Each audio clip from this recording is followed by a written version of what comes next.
Uh, one viewer wrote, I don't want to ask any question, just please convey my gratitude and thanks for his actions. He opened my eyes and helped expand my consciousness. I look forward to the interview. So this just from our viewer. Well, thank you very much. Very kind. Yeah, and a similar question. Are people ready for change of consciousness? Do you think humanity is waking up fast enough? Well, that's the question, isn't it? I mean, from our point of view, it's never fast enough. But is it happening? Absolutely, it's happening. When I started out on this journey 32 years ago, almost no one wanted to know. There was no interest in what I had to say. I was the mad guy. And it looked an impossible task, but you just keep going and keep going and keep going.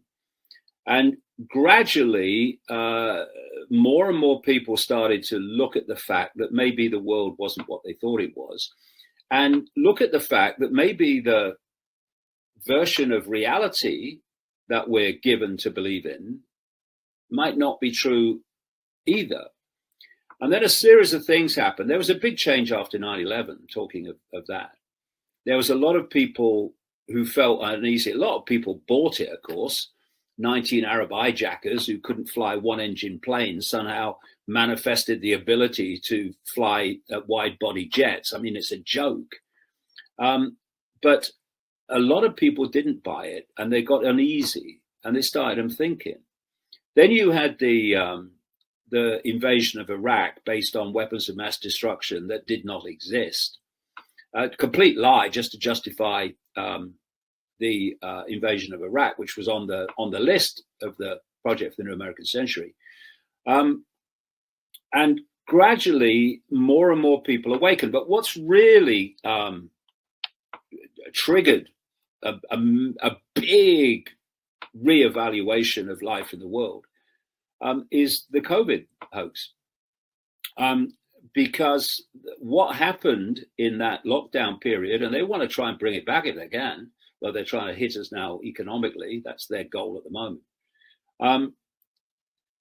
The way they did it, and the fascist Nazi way they did it, in countries all over the world at the same time, because it's globally coordinated, that's why, woke enormous numbers of people up. And with this fake vaccine that's doesn't even fit the previous criteria of a vaccine, that has killed enormous numbers of people and maimed for life even more, that too has awoken more and more people. I mean, it's awoken a lot of people who've actually had the first one or the first two and then realized they've been bloody lied to. I mean, we've just had this situation at the European Parliament where some good MEPs have been questioning this representative of the psychopaths at Pfizer. And she answered a question of did you test for whether this fake vaccine, as I would call it, stopped transmission before you rolled it out? And her answer was no. So why were all the politicians and the health administrators and all the people from Big Pharma telling us that it did, and telling us that we were evil if we didn't have this deadly, as it's turned out, fake vaccine, as I said it would be, by the way, before it came out, because we are putting other people at risk. Now we know they're never even tested for that. The whole thing is lies. It's all based on lies. That's what these people do. They lie. And this has woken up a lot of people who, people say politicians lie, just as they say, oh, you can't believe what you read in the newspapers. But then they go ahead and do it. Oh, you can't believe what you read in the newspapers, but then they do. And, oh, yeah, politicians lie, but then they believe them when they say COVID is a deadly virus. A quote virus still never shown to exist, by the way, in any scientific paper worldwide. But this kind of broke the waters on all that for many people. It was like a reaction of, my God, they lie. They do lie, don't they? And they tell whoppers. And the media lies and tells whoppers because they work on the premise that the Nazis worked on, because they are Nazis, they were behind the Nazis. That's the mentality we're dealing with.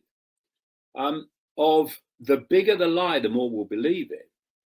On the basis of, you'll accept they tell you little lies, but you won't accept that they lie to the extent that they will mislead you about a deadly vaccine and tell you it will protect you from a virus. And a lot of people, of course, bought the big lie. But a lot of people haven't. And a lot of people who bought the big lie, with the passage of events and the unfolding of information, they stopped believing the big lie. And so, I see it from a different perspective than most people, because I've been doing this for so long. So if you're relatively new to this, then you'll think people aren't waking up fast enough. And they're not waking up fast enough for me, but even more so for those that haven't been in it that long. But 30 years ago, if they'd have been with me, they would realize the phenomenal scale of the wake up that's going on. And it's interesting to watch. I don't read the comments on articles very much, but I do make myself do it. Because from time to time, because it does give you a kind of indication of the public mood. And the reason I didn't do it in the early days of COVID was because whenever there was a story about COVID being dangerous, or you must have the jab, or an anti-vaxxer article demonizing people that wouldn't have the jab, all the comments virtually were supportive of the official story and attacking, demonizing, and ridiculing those who were challenging or questioning the official story. But in the last year, there has been a transformation of those comments. What you see now is, you'll see an article, oh, COVID's coming back. Oh, there's a new variant.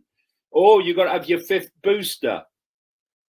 And the comments immediately get it. They don't just buy it like they did in spring of 2020 or 2020 in general. They see it and they make the point. This is a con. This is a scam. You told us before. You're only saying this because you want us to do this. So, not only is that, well, there's been a wake up, but there's been a wake up to people being more streetwise about the world and more streetwise about the scale of lies that they're subject to. And it's very encouraging. So what do? First of all, you say there's a deadly virus going around, and the only way to protect yourself from it is to agree with us, under threat of force, to go under house arrest and to shut the economy down. They didn't shut Amazon down. They didn't shut Google down, or Facebook down, or Twitter down, or YouTube, owned by Google, down. No, they prospered. They shut small business down, and medium business, and big business that wasn't connected to the cult. And it had a devastating impact. It destroyed large swathes of those businesses forever, and destroyed the employment opportunities with those businesses. And so the idea is to continue that until only a few cult-owned corporations own and control everything. So you then think, well, how do we put people, businesses out of business? And how do we make the population dependent on us for survival? Well, one way they would say, is we make everything far more expensive than people can afford. So if businesses can't afford to keep going because their costs are too high, we destroy the businesses. If people can't put food on the table or have warmth in their home because it's all too expensive, we have got them dependent upon us. So what we're going to do, they would say, is we're going to follow the lockdowns that breached and hold the world economy and people's livelihoods under the waterline. We're now going to take action that makes the cost of everything soar. How do we do that? Well, what does everything need to be produced and to be transported to the shop? Energy. So what we're going to do is we're going to create a situation in which the cost of energy soars because we know the cost of everything, including food, will then soar. And we're also going to bring together two things which we have created that will make energy costs soar. Number one, we're going to say that the world is in danger from climate change. And the reason for climate change, which became climate change and not global warming, because a brief period of warming ended and they couldn't call it global warming anymore, so they called it climate change. And so we're going to tell them that the world is going to end because of climate change. And the cause of climate change is something called carbon dioxide, CO2. When CO2 is actually the gas of life. Without it, we'd all be dead. It's what creates the natural world. It's what creates the food that we eat. Without CO2, it's all over. We literally would be at the end. Why do people think that growers using greenhouses put more carbon dioxide into the greenhouse that is in the atmosphere? Because it makes the plants grow. Do you know, since the industrial period, when carbon dioxide is increased by the release of fossil fuels, the earth has got greener, substantially greener. And, you know, we're now at about 419, 420 parts per million of carbon dioxide in the atmosphere. If it falls to anything like 180, 150 parts per million, the natural world starts to die, just as we would if we were being deprived of oxygen. And the optimum amount of carbon dioxide in the atmosphere for maximum food growth is not 419.20 parts per million, it's 2,000. And it has been that high and higher in the history of the earth.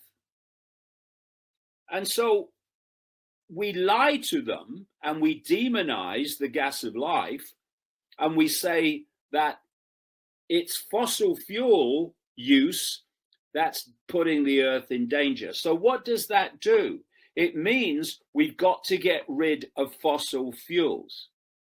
So if you get rid of fossil fuels and you bring in this nonsense that solar power and wind power is going to replace what fossil fuels are doing, what you're going to do is you're going to vastly increase the price of energy. So Biden comes in the United States in 2021. And at that point, the United States was independent in energy independent. He then starts shutting down pipelines justified by global warming or climate change, more like. And he stops giving permission to drill on federal lands to find more, and the licenses to do that. And very quickly, America becomes energy dependent upon who? Countries they have no control of, like Russia. So all these things together were pushing the price of energy up, the price of everything up, including food. And what lockdown did also was to dismantle so much of the food chain, and controlling the food chain is absolutely at the center of what they want to do. This is why Bill Gates, the big pusher of COVID and its deadly fake vaccines, is now the biggest owner of farmland in America. So what else can we do to push the price of fuel up and therefore the price of everything? Well, what we can do is we can start a war between Russia and Ukraine. We know that Russia has red lines, and one of them is NATO does not accept Ukraine as a member. And NATO, as it said it would, but lied, of course, it always does, would not push to the borders of Russia, which it has. So this is starting to kick off. Russia, and I'm no supporter of Putin, but Russia starts to kick off and say, look, we're not having this. And you've got this puppet, Zelensky, who's running a fascist regime in Ukraine under American control, the control of Victoria Nuland, who has shut down opposition media and has shut down opposition political parties. He is a dictator. And we're supposed to believe that he's defending democracy. He's destroyed it in Ukraine. And if people cared about the Ukrainian people, they will be working 24 hours a day to get the two sides together to end it. Instead, none of that's going on. Instead, billions and billions are being poured into Ukraine by the West, not least the United States and Biden's, the puppet Biden's administration, to pour fuel on the fire to keep it going. They wanted to keep it going. So we have a situation where between them, Russia and Ukraine are massive producers of food, wheat, etc., and which so many people around the world depend on to survive. There's Russia is one of the great producers of fertilizer. And so the price of fertilizer has gone up massively. And who has to pay that? The farmers. And what does that mean? The price of food goes up.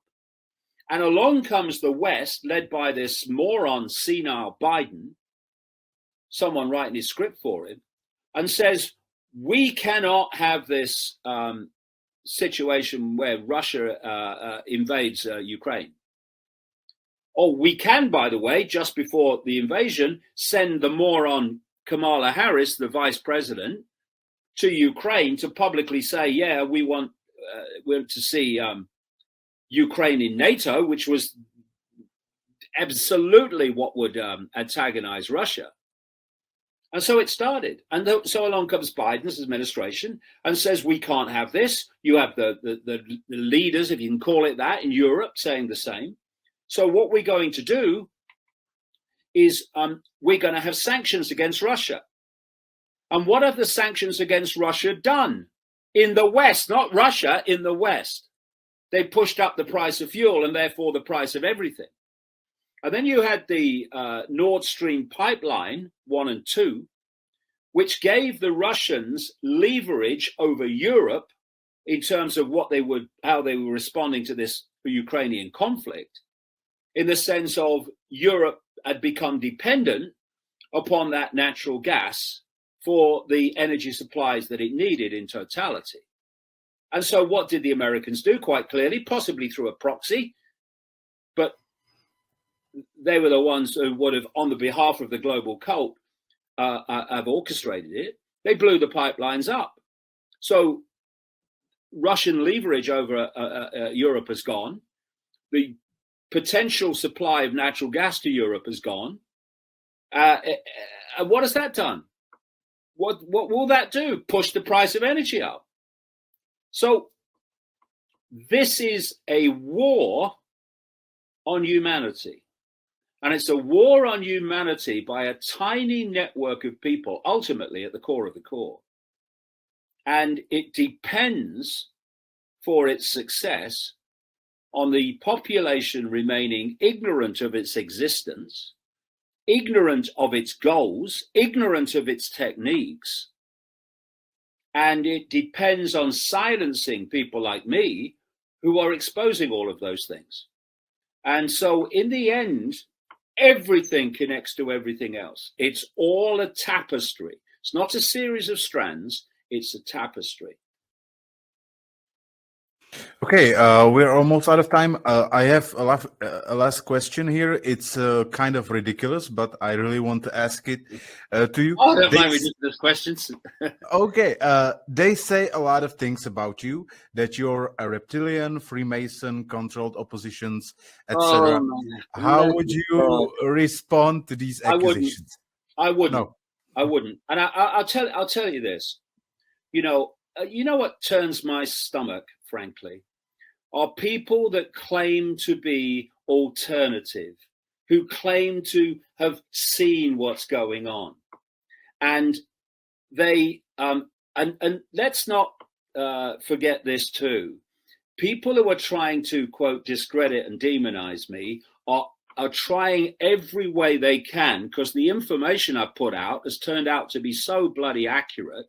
The credibility that I'm getting from people around the world now, in terms of numbers as well, is phenomenal. So you've got to discredit him and thus discredit his information. So you say he's anti-Semitic. You say he's a Holocaust denier when he's not. You then, through the alternative channels, you start putting out this guy is controlled opposition. And these people who think they're so streetwise because I'm alternative, I am, they then believe in the same way without question what people believe without question when the mainstream tells them.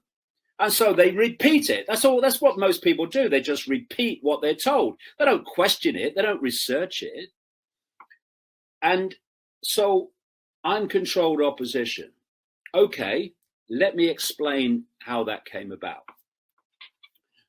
There was this group of people, you see, this cabal, this cult, and they were sat around, say in the 1990s or a bit earlier, because I started doing this in 1990. And what they said was, look, what don't we want to happen? Well, what we don't want to happen is anyone knows what we're doing, right? Oh, absolutely. We don't want to know what we're doing, because then we can do it without any challenge at all. No one will know. It'd be great. So what shall we do to stop people knowing what we're doing? I've got it. I'll tell you what we do. We get this bloke, David Icke, and we get him to go out and face fantastic historical levels of ridicule and abuse to tell everybody what we're doing, what we don't want them to know. That's what we do. And then people dismiss him and they laugh at him and they ridicule him. And we think, okay, well, that's all right. They're not listening to him. That's good. Thank you, pew. But then they start to, and then more start to, and then more start to, and more start to. Oh my God, he's telling them what we're doing, and they're listening. What do we do? Well, we'll call him anti-Semitic and say he's this, that, yeah. We'll say he's an Holocaust denier. What else can we do? These alternative people, because they're kind of, we'll tell them he's controlled opposition, and they'll all repeat, "Oh, he's controlled opposition," without a question or anything. And I've had this. Do you know I was controlled opposition according to some people back in the 1990s. And I tell you the process. One of the processes is he's saying that a non-human force is behind world events ultimately. Therefore, he's only saying that to discredit what else he's saying about the conspiracy, etc. No, I'm saying it because it's true. And what I've found interesting in the post-COVID lockdown era, and more now to this day, is that intelligent people, truly awake people, are seeing that if you put this whole agenda for humanity together, what's the common theme? It's an anti-human agenda. They are targeting every area that humanity needs to survive, and they're targeting even the nature of the human body by infusing synthetic genetic material into the body through this fake vaccine. And people are now, intelligent people, truly awake people, are saying, well, hold on a minute, it's all anti-human, isn't it? So is it not likely that an anti-human agenda would be ultimately driven by a non-human force? So I couldn't care less what people say about me and my motives, because the only one that matters to me about my motives is me, because I know what they are. And I've had abuse from every area of society. I've had ridicule from every area of society. And I'm still going. And I'll still keep going. While he's a controlled opposition people will stand on the sidelines, don't want to get into a situation which is too challenging for them, and eventually will just fade away. Because I've been doing this a long time, 32 years now, and I've seen them come and I've seen them go. And I've seen them come and I've seen them go. And the common theme is that I came in 1990 and I haven't gone, and nor will I. Because once you grasp what is happening in the world and to what end, and you realize the world that our kids and grandkids are going to have to live in, as well as, you know, most adults too, but particularly them, there's no reason or no way in the world you would ever walk away from it, which is why I find it unfathomable that people would come into this arena, be flavor of the month for 10 minutes, and then disappear, never to be seen again. And so compared with where this world is being taken and the consequences for all humanity of being taken there, the people in the alternative, or think they are, not really, or the mainstream, who ridicule, abuse, and seek to undermine me, are not even a fly on an elephant's back. They're of no consequence to me. The only consequence to me is doing everything I can to head this off before it's too late, and we're getting close. Thank you so much for your time, for you. helping people, and I wish you all the best, and maybe we will see each other again. Thank you, mate. Nice to talk to you. Bye. The coronavirus pandemic started in China. Oxygen, medical supplies, and hospital staff. One of the 5 vaccines and research. Stage 1, you create a problem. It could be a manufactured virus. You want a reaction, and you want them to either say, do something, or you want them to accept what the authorities suggest must be done. So one of the agendas is to massively cull the population. They want to reduce the numbers.